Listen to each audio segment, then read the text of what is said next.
Today we are going to see some trends in D block elements. ठीक है, last time we have discussed the trend in atomic size. Today we are going to see what are the different trends in ionization enthalpy.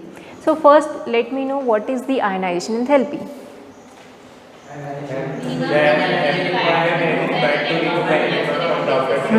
Isolated gaseous atom से एक electron remove करने के लिए जो energy required है that is your ionization enthalpy. ठीक, so अगर हम फर्स्ट आयनाइजेशन एंथैल्पी की बात करें, फर्स्ट मतलब you need to remove one electron from the atom.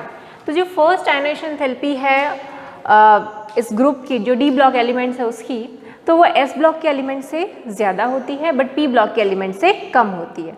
ठीक है, क्योंकि अगर हम पीरियोडिक टेबल देखें तो इस टाइप का बनता है, ये बीच में कहीं आता है डी ब्लॉक के एलिमेंट, है ना.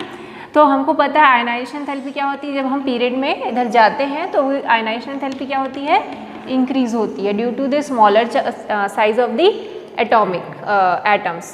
ठीक, सो यहाँ पर भी इनसे तो क्या होगी, इनकी जो आयनाइजेशन एंथैल्पी ज़्यादा होगी बट इनसे कम होती है. ठीक है, तो इसमें भी अगर देखें फर्स्ट आयनाइजेशन एंथैल्पी की बात करें तो डी ब्लॉक में भी इंक्रीज होता है जैसे हम पीरियड में लेफ्ट टू राइट जाते हैं, but it has some irregular trends. कहीं पर रेगुलरिटी, कहीं कहीं पर आपको इरेगुलर ट्रेंड भी दिखेगा. ठीक है, सो लिख लीजिए, there is a increase in first ionization enthalpy along each series of the transition element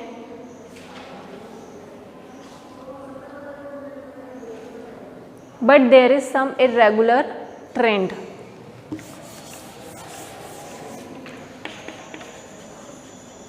There is an increase in ionization enthalpy along each series with some irregular trend. कहीं कहीं पर आपको irregularity भी दिखेगी. ठीक है, और इनकी आयनाइजेशन एंथैल्पी क्या होती है, एस ब्लॉक के एलिमेंट से ज़्यादा पर पी ब्लॉक के एलिमेंट से कम, इनके बीच में होगी. ठीक है, सो पहले तो जो आयनाइजेशन एंथैल्पी है ना वो इंक्रीज होती है. जैसे पहला क्या है, स्कैंडियम, टाइटेनियम, फिर वेनेडियम, फिर क्रोमियम, मैंगनीज, आयरन. ठीक है, सो आपको एटॉमिक साइज का ट्रेंड तो पता है. एटॉमिक साइज यहाँ से यहाँ तक क्या है, कम हो रहा है ना. इन सब का ऑलमोस्ट सेम होता है, यहाँ तक इन तीनों का क्या होता है, ऑलमोस्ट सेम होता है. फिर यहाँ से थोड़ा सा एटॉमिक साइज बढ़ने लगता है. ठीक है, कॉपर और जिंक का थोड़ा एटॉमिक साइज बढ़ने लगता है. तो यहाँ पर क्योंकि एटॉमिक साइज कम हो रहा है तो आयनाइजेशन एंथैल्पी क्या होगी, यहाँ पर इंक्रीज होगी. तो यहाँ से यहाँ तक तो आयनाइजेशन एंथैल्पी आपको इंक्रीज होती दिखेगी, पर इनकी जो है आयनाइजेशन एंथैल्पी ऑलमोस्ट सेम होती है क्योंकि इनका एटॉमिक साइज भी सेम ही है. और यहाँ पर थोड़ा सा ना आयनाइजेशन एंथैल्पी डिक्रीज हो जाती है. अगर आप इसके कंपैरिजन में देखो ना तो इनकी थोड़ी डिक्रीज लगती है, बट जिंक की सबसे हाई होती है. It has highest ionization enthalpy in this series. ठीक है, ऐसा क्यों, जिंक की आयनाइजेशन एंथैल्पी हाईएस्ट क्यों है. कोई भी आयनाइजेशन एंथैल्पी डिपेंड करती है एटॉमिक साइज पर, उसका इलेक्ट्रॉनिक कॉन्फ़िगरेशन क्या है. ठीक है, अगर आप जिंक का इलेक्ट्रॉनिक कॉन्फ़िगरेशन देखो तो वो होता है 3d10 और 4s2 टाइप का. ठीक है, तो इसके पास फुली फिल्ड डी ऑर्बिटल्स हैं. तो काफ़ी इसका जो कॉन्फ़िगरेशन है इट इज़ काइंड ऑफ क्या बोलते हैं उसको, नोबल जैसा कॉन्फ़िगरेशन है ना. तो फुली फिल्ड अगर ऑर्बिटल्स हैं तो वहाँ से इलेक्ट्रॉन निकालना क्या है, मुश्किल है. इसके एस ऑर्बिटल भी फुल है, डी ऑर्बिटल भी फुल है, तो यहाँ से आपको पहला इलेक्ट्रॉन निकालना क्या होगा, थोड़ा मुश्किल जाएगा. इसी वजह से जिंक की जो है it has highest ionization enthalpy among this elements. समझ में आ गया क्यों, because it has fully filled d orbitals. Clear है क्या. तो यहाँ तक आयनाइजेशन एंथैल्पी इंक्रीज हो रही है, यहाँ पर इन तीनों की सेम है, ऑलमोस्ट सेम.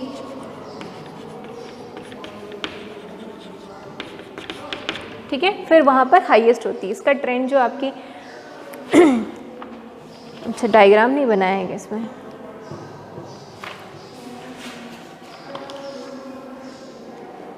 ये भी लिख लेना. Zinc has high ionization enthalpy because zinc has high, ये लिख लिया ना, इसको नोट डाउन कर लिया ना. इधर आयनाइजेशन एंथैल्पी क्या हो रही है, इंक्रीज हो रही है. यहाँ पर इनकी सबकी सेम है, उसकी सबसे ज़्यादा है जिंक की. तो लिख लो रीज़न क्या है, zinc has high ionization enthalpy because electron has to be removed from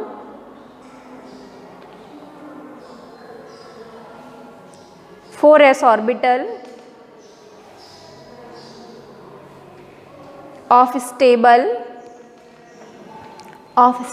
bracket में ये लिख लेना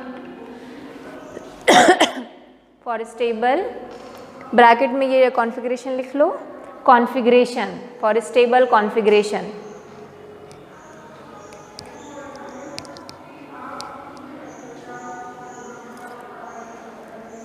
ठीक, समझ में आ रहा है कि क्यों है इसकी आयनाइजेशन। अब हम लोग बात करते हैं सेकेंड आयनाइजेशन एंथैल्पी की। ठीक है, तो सेकेंड आयनाइजेशन एंथैल्पी और अगर हम फर्स्ट दोनों को कंपेयर करें ना, तो सेकेंड आयनाइजेशन एंथैल्पी इस ट्रांजिशन एलिमेंट की बहुत ज़्यादा होती है एज़ कम्पेयर टू फर्स्ट, एकदम शार्प राइज होता है एनर्जी में। ठीक, जैसे अगर मैं स्कैंडियम की बात करूं तो स्कैंडियम में 635 जो है किलो जूल जो है, it is the first ionization enthalpy. ठीक है, पर अगर मैं सेकेंड की बात करूं, सेकेंड तो इसका होता है 1235, ऑलमोस्ट डबल है ना। सेकेंड फर्स्ट अगर इलेक्ट्रॉन निकालना है तो हमको इतनी एनर्जी देनी पड़ेगी, पर सेकेंड इलेक्ट्रॉन निकालना है तो इतनी ज़्यादा एनर्जी देनी पड़ती है। ठीक है, तो there is a sharp rise in the second ionization enthalpy of all transition element, एकदम से डबल दिखेंगे आपको। ठीक, सो नोट डाउन कर लो, second ionization enthalpy of 3D series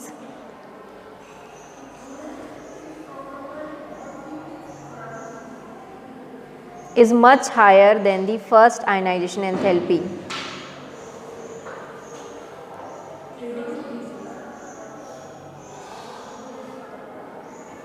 लिख लिए?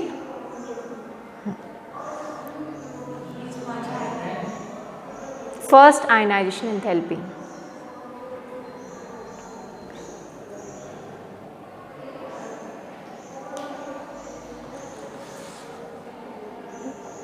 अब इसमें भी ना ट्रेंड में कुछ एक्सेप्शन है, वो एक्सेप्शन है क्रोमियम और कॉपर का। ठीक है, जैसे मैंने बताया कि आयनाइजेशन एंथैल्पी इधर से इधर इंक्रीज होनी चाहिए, तो सेकेंड आयनाइजेशन एंथैल्पी भी क्या होनी चाहिए, क्रोमियम की थोड़ी कम होनी चाहिए और इसके बाद इसकी क्या होनी चाहिए, ज़्यादा होनी चाहिए, है ना। क्रोमियम की क्या होनी चाहिए, कम होनी चाहिए और इस वाले की मैग्नीज की ज़्यादा होनी चाहिए, पर ऐसा नहीं होता है। क्रोमियम का जो है सेकेंड आयनाइजेशन एंथैल्पी मैग्नीज से ज़्यादा होता है, मैंगनीज से। क्यों ऐसा होता है, इसका आंसर छुपा है इसके इलेक्ट्रॉनिक कॉन्फ़िगरेशन पे। क्रोमियम का अगर ग्राउंड स्टेट में मैं कॉन्फ़िगरेशन देखूँ तो क्या होता है, आखिरी क्या है, आखिरी के ऑर्बिटल्स बताओ, 3D। ठीक है, और मैग्नीज का बताओ क्या होता है। ठीक, अब देखो क्रोमियम से पहला इलेक्ट्रॉन कहाँ से निकलेगा, s ऑर्बिटल से। इलेक्ट्रॉन पहले कहाँ से निकलते हैं, s से, तो यहाँ से इलेक्ट्रॉन निकल गया। अब देखो इलेक्ट्रॉन निकलने के बाद Cr+ का कॉन्फ़िगरेशन क्या हो गया, 3d5 4s0, half filled orbitals हो गए। अब हाफ फिल्ड ऑर्बिटल बहुत ही क्या होते हैं, स्टेबल होते हैं, तो यहाँ से इलेक्ट्रॉन निकालना क्या हो जाएगा, मुश्किल। जबकि मैंगनीज में अगर मैं बनाऊँ Mn+ का कॉन्फ़िगरेशन तो क्या हो जाएगा, 3d5 4s1, तो अब अगला इलेक्ट्रॉन s से निकालना है तो इजीली निकल जाएगा, है ना। सो इसी वजह से यहाँ पर आपको एक एक्सेप्शन देता है कि chromium has higher second ionization enthalpy than Mn। क्यों, क्योंकि जो Cr+ का जो इलेक्ट्रॉनिक कॉन्फ़िगरेशन है उसमें हाफ फिल्ड क्या होते हैं, d ऑर्बिटल्स होते हैं, जिसकी वजह से it has very stable electronic configuration, इसलिए Cr2+ बनाना मुश्किल हो जाता है, वहाँ से एक इलेक्ट्रॉन रिमूव करना मुश्किल है। तो लिखेंगे answer, chromium have high second, वैसे कॉपर का भी सेम है तो दोनों ही लिख लो, chromium and copper have high second ionization enthalpy. IE लिख लो, है ना, कैपिटल में IE लिख लो तो इजी रहेगा आपको। ठीक है, यहाँ भी ब्रैकेट में लिख लो, इसको आप किससे डिनोट करने वाले हो, IE से, ताकि आपको याद रहे कि IE क्या है, समझ में नहीं आया पता चल एग्जाम्स में पढ़ रहे हैं तो। Then those of their neighbors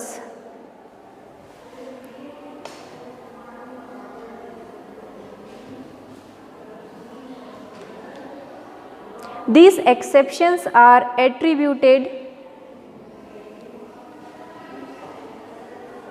to the extra stability of half-filled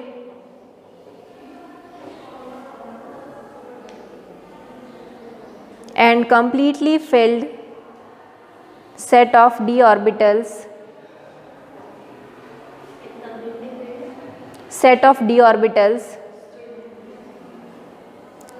extra stability of half filled and completely filled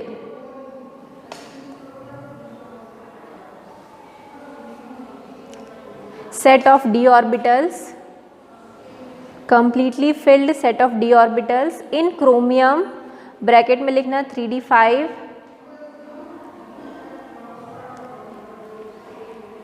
and copper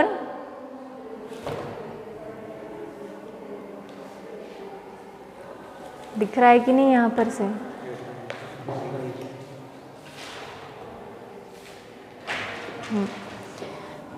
and copper bracket में 3d10 रिस्पेक्टिवली। ठीक है, सो आप ये वो भी लिख सकते हैं, इनका इलेक्ट्रॉनिक कॉन्फ़िगरेशन भी लिख सकते हैं।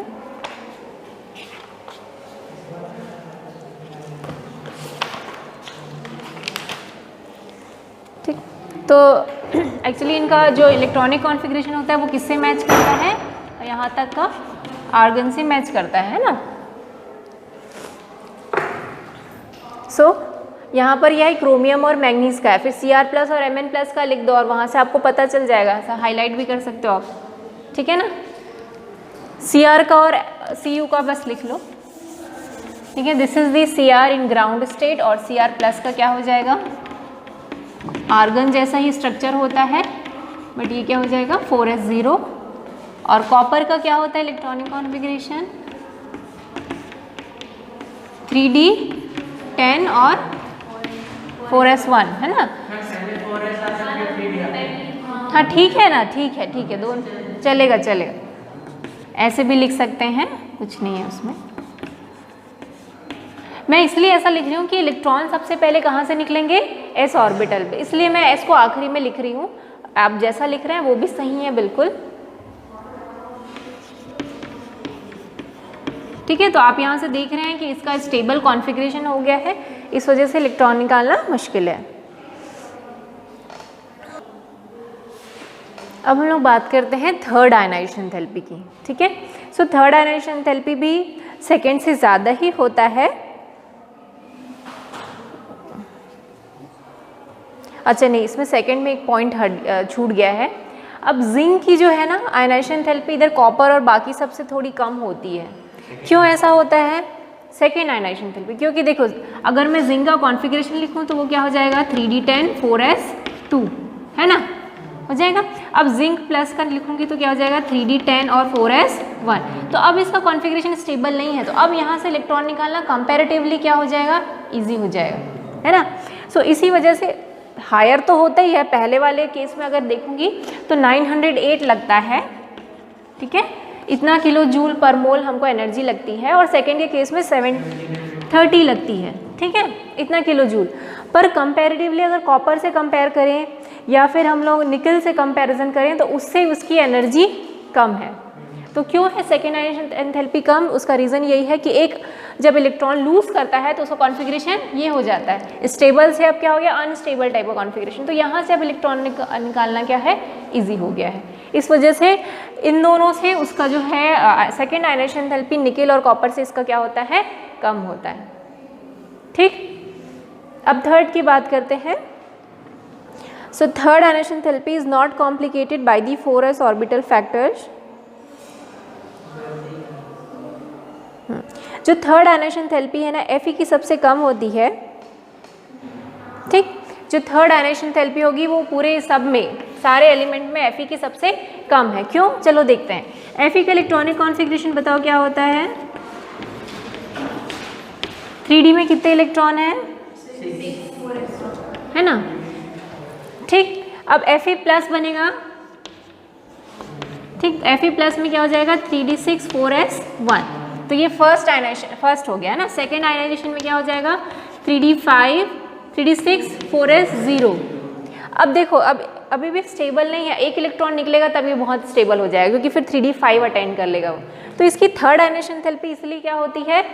कम होती है कंपेरेटिवली बाकी लोगों से। क्यों? क्योंकि एक इलेक्ट्रॉन लूज करके ये क्या कर लेगा? स्टेबल कॉन्फ़िगरेशन अचीव कर लेगा। 3d5 वाला स्ट्रक्चर बन जाएगा, D5 वाला, ठीक है ना। सो हर चीज़ का जो आंसर है वो कहाँ पर है, इलेक्ट्रॉनिक कॉन्फ़िगरेशन। जितने भी इनऑर्गेनिक केमिस्ट्री है ना उसमें ज़्यादातर आंसर जो है पीरियोडिक टेबल का ट्रेंड जहाँ भी शुरू होता है उसका आंसर कहाँ लाई करता है, उनके कॉन्फ़िगरेशन पे। हाँ, Fe3+ स्टेबल भी है क्योंकि वो इजीली इलेक्ट्रॉन, बाकी लोगों का जो है 3+ स्टेबल नहीं होता है उतना जितना Fe3+ स्टेबल होता है। तो स्टेबिलिटी भी पढ़ेंगे जब हम लोग SRP पढ़ेंगे तो आगे।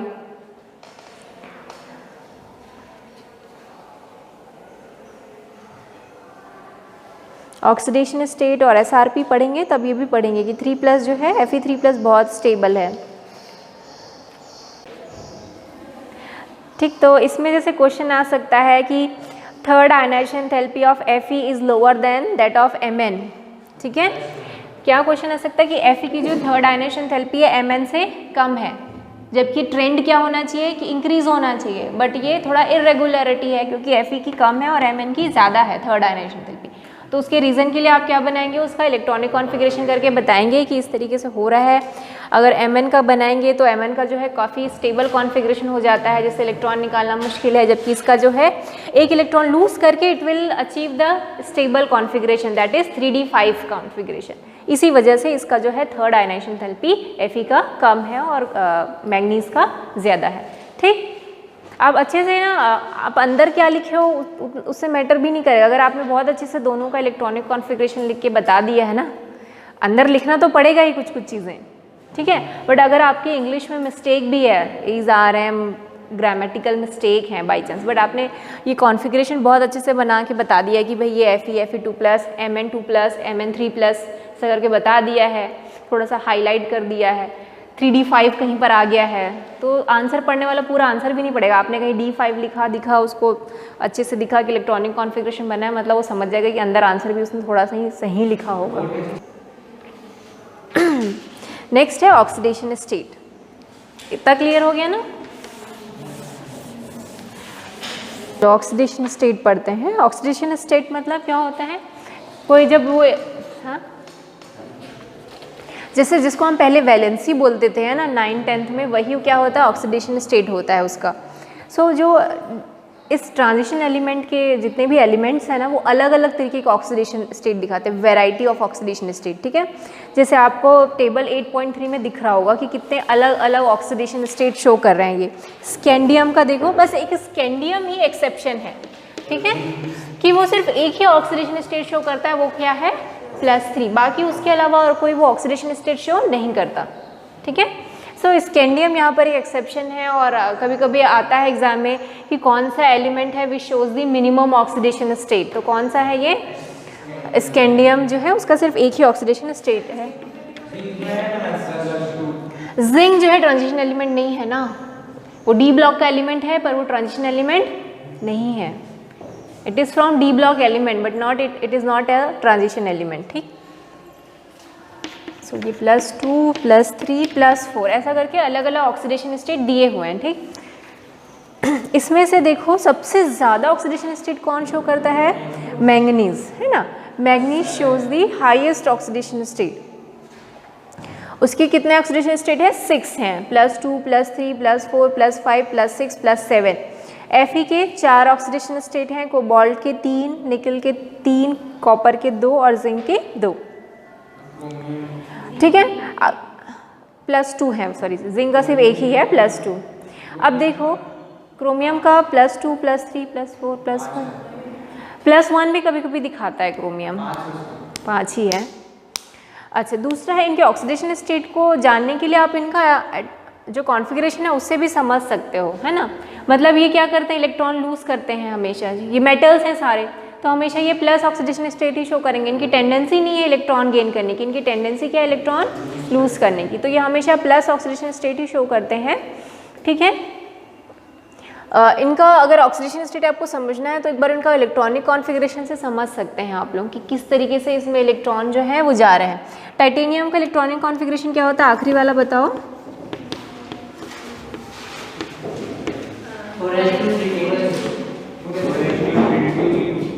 3d2 है ना। तो या तो 2 इलेक्ट्रॉन +1 इसलिए +2 इसलिए दिखा रहा है कि 2 इलेक्ट्रॉन यहाँ से रिमूव हो रहे हैं, ठीक है। +4 मतलब ये सारे इलेक्ट्रॉन्स चले गए, है ना। अच्छा, एक चीज़ और है जो अभी आप लोग जानते ही नहीं है, एक्चुअली होता क्या है ना, जैसे 3d2 4s1 हो गया, ठीक है।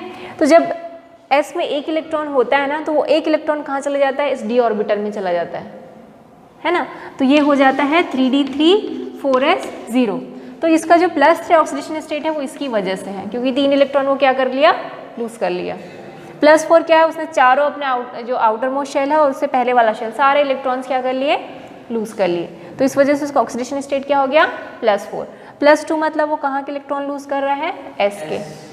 तो इस तरीके से उसके डिफरेंट ऑक्सीडेशन स्टेट होते हैं, वो कहाँ पर उससे आपको कहाँ से समझ में आएंगे, वो उसके इलेक्ट्रॉनिक कॉन्फ़िगरेशन से, ठीक है।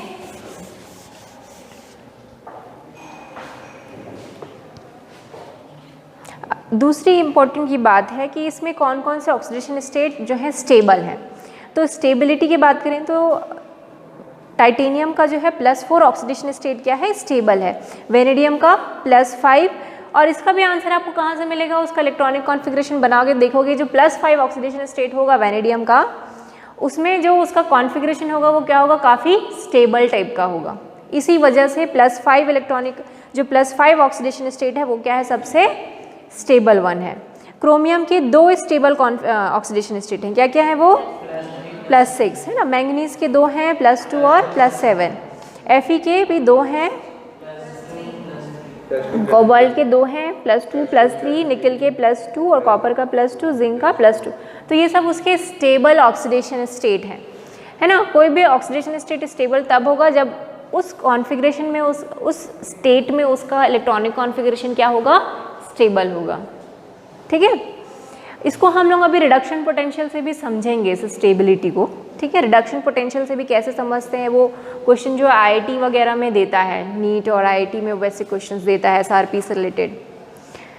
अच्छा, दूसरा इंटरेस्टिंग बात ये है कि जैसे जैसे इनका ऑक्सीडेशन स्टेट बढ़ता जाता है ना, उस स्टेट पे अगर वो कंपाउंड बनाएगा तो उसका नेचर कोवेलेंट होता है, ठीक। जैसे एग्जाम्पल में आपको दिया है,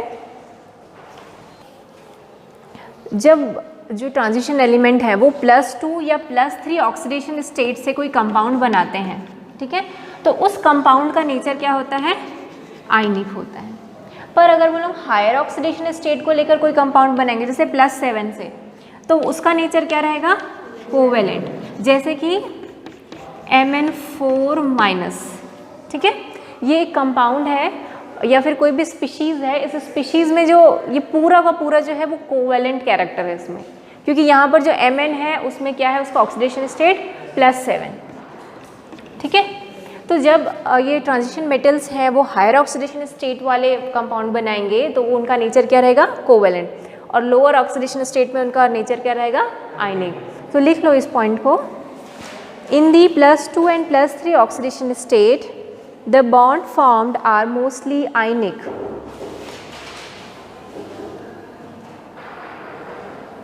In the +2 and +3 oxidation states, the bonds formed are mostly ionic.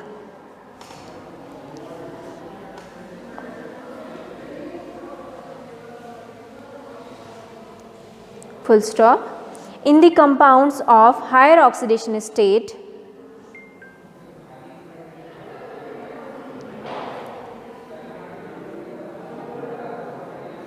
the bonds are essentially covalent. अच्छा, ट्रांजिशन एलिमेंट जो है ना कुछ कुछ ऐसे भी कंपाउंड बनाते हैं जहाँ पर उनका ऑक्सीडेशन स्टेट क्या होता है, 0 होता है, ठीक है। जैसे वो कॉम्प्लेक्स जो बनाते हैं या फिर कंपाउंड जो बनाएंगे, कुछ कुछ कॉम्प्लेक्स कंपाउंड बनाते हैं जिसमें उनका ऑक्सीडेशन स्टेट क्या होता है, 0, जिसको हम लोग आगे चैप्टर 9 में पढ़ेंगे, ठीक है ना। क्वेश्चन देखो कैसे आ रहा है, name a transition element which does not exhibit variable oxidation state, है ना। तो कौन सा है, scandium. Which of the 3D series of transition metal exhibit largest number of oxidation state, manganese के, मैंगनीज के, ठीक है। और क्यों, उसका रीज़न भी लिखना है, उसका रीज़न बाद में पढ़ेंगे हम लोग। अब नेक्स्ट जो इम्पोर्टेंट है SRP, स्टैंडर्ड रिडक्शन पोटेंशियल, या जिसको बोलते हैं standard electrode potential. So standard reduction potential ही हम लोग लेते हैं, ऑक्सीडेशन पोटेंशियल तो कंसिडर नहीं करते। इसमें क्या होता है, रिडक्शन मतलब जो Mn है, Mn2+ है या Mn+M+ है, कोई भी मेटल है वो किस में चेंज हो रहा है, अपने सॉल्यूशन फॉर्म में, ठीक है। और अगर ऑक्सीडेशन की बात करूँ तो उसमें क्या होता है, कोई सॉलिड फॉर्म में है, कोई गैशियस फॉर्म में है, वो किस में चेंज हो रहा है, M+ में। यहाँ पर एक इलेक्ट्रॉन क्या कर रहा है, वो गेन कर रहा है और एक इलेक्ट्रॉन यहाँ पर लूज कर रहा है, ठीक है। सो इस केस में हम लोग स्टैंडर्ड इलेक्ट्रोड पोटेंशियल आप लोग ऐसा लिखते रहोगे E_M+M, है ना, याद है? हाँ, चैप्टर 3 में ऐसा लिखते थे। और स्टैंडर्ड है तो यहाँ क्या लगा देते थे, E0, ठीक। उसमें आपको याद है कि नहीं पता नहीं, वो सीरीज़ आपने देखा होगा कि लिथियम जो है उसका अगर स्टैंडर्ड रिडक्शन पोटेंशियल वो हाईली निगेटिव होता है। सबसे ज़्यादा निगेटिव किसका होता है, लिथियम का, और सबसे ज़्यादा पॉजिटिव किसका होता है, फ्लोरीन का, ठीक है। मतलब फ्लोरीन हमेशा ऑक्सीडाइज होता है इसलिए उसका पॉजिटिव है, नहीं, फ्लोरीन हमेशा ऑक्सीडाइजिंग एजेंट है। फ्लोरीन क्या है, it is an oxidizing agent, ठीक। अब स्टैंडर्ड रिडक्शन पोटेंशियल की बात करते हैं तो इनका क्या होता है भाई, ट्रांजिशन मेटल्स का क्या होता है स्टैंडर्ड रिडक्शन पोटेंशियल। तो जो ट्रांजिशन मेटल है इनका रिडक्शन पोटेंशियल जनरली क्या होता है, नेगेटिव होता है, एक्सेप्ट कॉपर। कॉपर का रिडक्शन पोटेंशियल जो है Cu+ से जब वो Cu बनता है तो वो कितना होता है, 0.34। बुक तो यही है ना, देख लो उसमें लिखा है, आपका टेबल बना होगा, पेज नंबर टेबल 3.1 ही है, ठीक है। इसमें सब स्टैंडर्ड इलेक्ट्रोड पोटेंशियल दिया हुआ है जिसको हम रिडक्शन पोटेंशियल भी बोलते हैं ना। स्टैंडर्ड इलेक्ट्रोड पोटेंशियल को ही SRP बोलते हैं, SEP बोल सकते हो, स्टैंडर्ड इलेक्ट्रोड पोटेंशियल, जिसमें हम क्या लेते हैं, रिडक्शन ही लेते हैं, है ना। तो इसमें आप देखो लिथियम का सबसे ज़्यादा नेगेटिव है और इसका क्या है, पॉजिटिव। अब देखो जितने भी इनके ट्रांजिशन मेटल हैं, देखो निकल, आयरन, क्रोमियम, जिंक, सबका क्या है, नेगेटिव है। पर कॉपर का देखो, कॉपर का कितना है, 0.34 है, वो तो Cu2+ है ना, ऐसे वाला 0.52 है, Cu2+ से 0.34 होता है, सॉरी। तो कॉपर ही बस एक्सेप्शनल है कि उसका क्या होता है, पॉजिटिव, बाकी सबका नेगेटिव। अब ये जो रिडक्शन पोटेंशियल है ये किस पे डिपेंड करता है वो देख लेते हैं हम लोग, ठीक है। मेरे पास क्या रहेगा, मेटल सॉलिड फॉर्म में रहेगा, पहले उसको किस में चेंज करना पड़ेगा, मेटल के गैशियस फॉर्म में, ठीक है।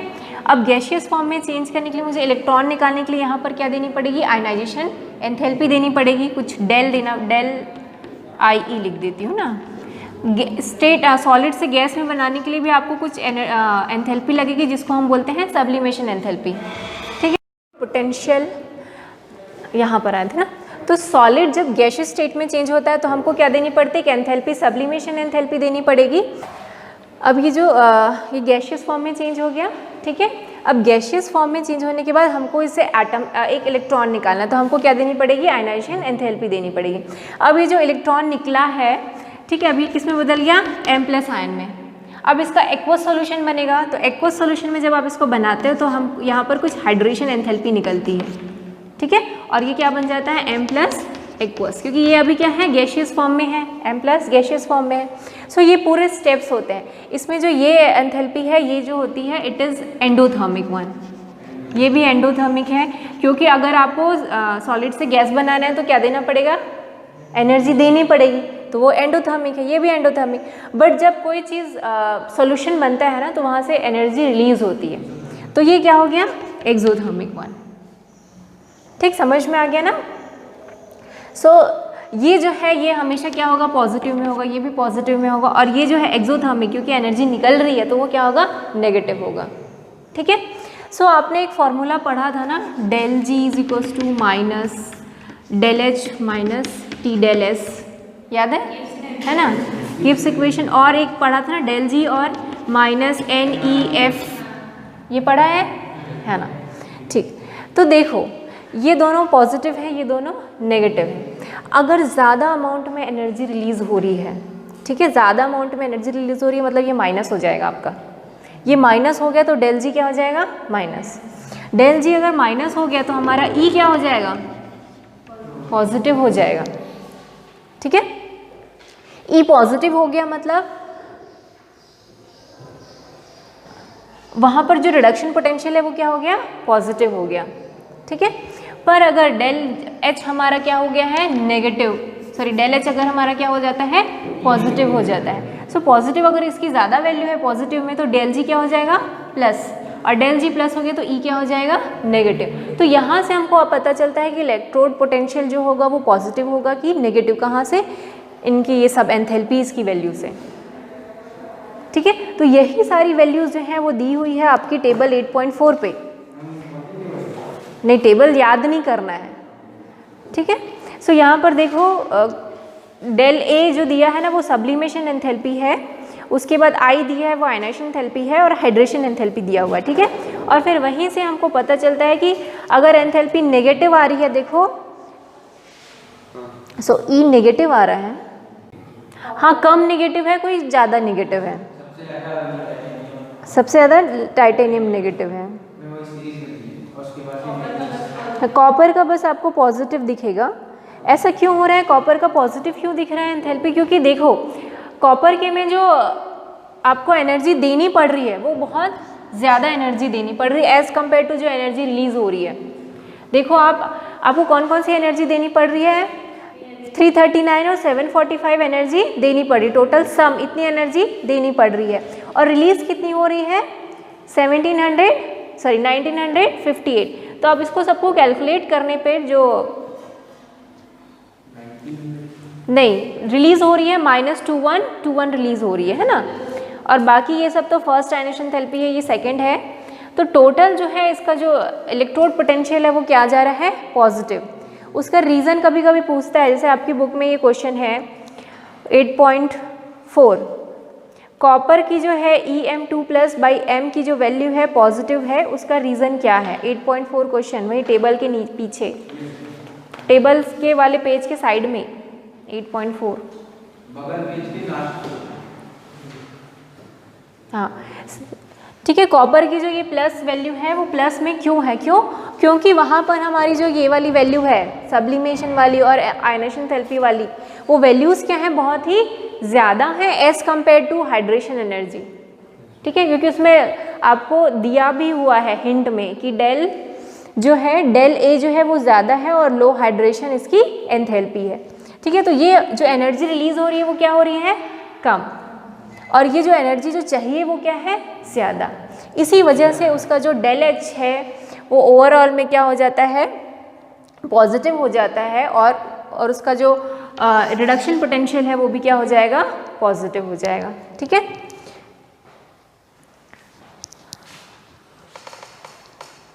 इसमें कुछ पॉइंट है वो नोट कर लो, तो फिर उसको एक एक करके एक्सप्लेन करते हैं। पहले तो डेल एच लिख लो, डेल एच क्या होता है इसको पूरा लिख लो, इसको पूरा एक एक टर्म को लिख लो। उसके बाद टोटल जो एनर्जी है डेल एच वो कितनी हो जाएगी, डेल ए या फिर डेल सब्लिमेशन। अगर आपने सपोज इसको 2+ बनाया है ना, M2+, तो मतलब फर्स्ट आयनेशन एंथैल्पी भी है और क्या है आपकी सेकेंड आयनेशन एंथैल्पी भी है, तो दोनों का क्या होगा, सम, तभी तो M2+ बनेगा, है ना। सो H1 है, डेल आई H2 है, माइनस क्या होगा, डेल हाइड्रेशन, ठीक है। इतना समझ में आ रहा है कि नहीं आप लोगों को, डेल एच कैसे निकला। अब ये जो डेल एच है वो क्या करता है, हमको बताता है कि किसका जो रिडक्शन पोटेंशियल है वो नेगेटिव है और किसका पॉजिटिव है, ठीक है। रिडक्शन पोटेंशियल जितना ज़्यादा नेगेटिव होगा ना, वो ऑक्सीडेशन स्टेट उतना ही स्टेबल होगा, ठीक है। जिसका रिडक्शन पोटेंशियल जितना ज़्यादा नेगेटिव वो उतना ही ज़्यादा स्टेबल, ठीक। सो इम्पॉर्टेंट यहाँ पर एक और नोट करके लिख लो, the smaller the value of total energy change for a particular oxidation state, the smaller the value of total energy change, और एनर्जी चेंज के बाद में डेल एच लिख लेना, ठीक है। Smaller the value of total energy change for a particular oxidation state in aqueous solution,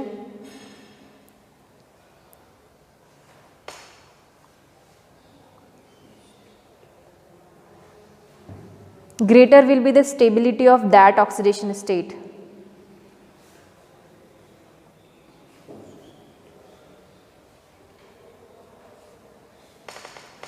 अगला point इसमें लिखो, the more negative the standard reduction potential, the more negative the standard reduction potential, the more stable is the oxidation state of the transition metal.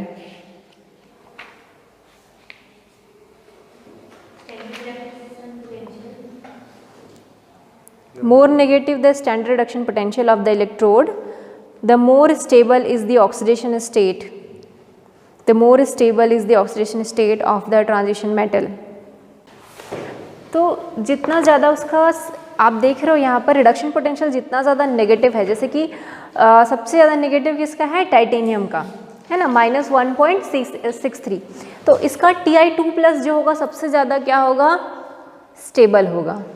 ठीक है, वैसे ही vanadium का क्या है, -1.18। तो जैसे अगर आपको कंपैरिजन करना है ना कि वेनेडियम 2+ है ना और टाइटेनियम 2+ में कौन ज़्यादा स्टेबल होगा, तो हम किससे कंपेयर कर सकते हैं, उसके स्टैंडर्ड इलेक्ट्रोड पोटेंशियल से। जितना ज़्यादा नेगेटिव वो ऑक्सीडेशन स्टेट उतना ही ज़्यादा स्टेबल। ठीक है, तो यहाँ से हम कंपैरिजन कर सकते हैं। इसका जो ट्रेंड है ना, उस ट्रेंड का जो ग्राफ है वो मैं कल पढ़ा दूँगी क्योंकि अभी टाइम हो गया है। ठीक है, तो ट्रेंड दो ट्रेंड है इसमें, दोनों को मैं कल पढ़ाऊँगी। पहला ट्रेंड है M2+ और M का ट्रेंड और दूसरा है M3+ और M का ट्रेंड। ठीक है, इससे क्वेश्चन जनरली आते हैं इन दोनों ही ट्रेंड से। और कहाँ से आएंगे, उसके रिडक्शन पोटेंशियल को ही क्या करना पड़ेगा, आपको कंपेयर करना पड़ेगा।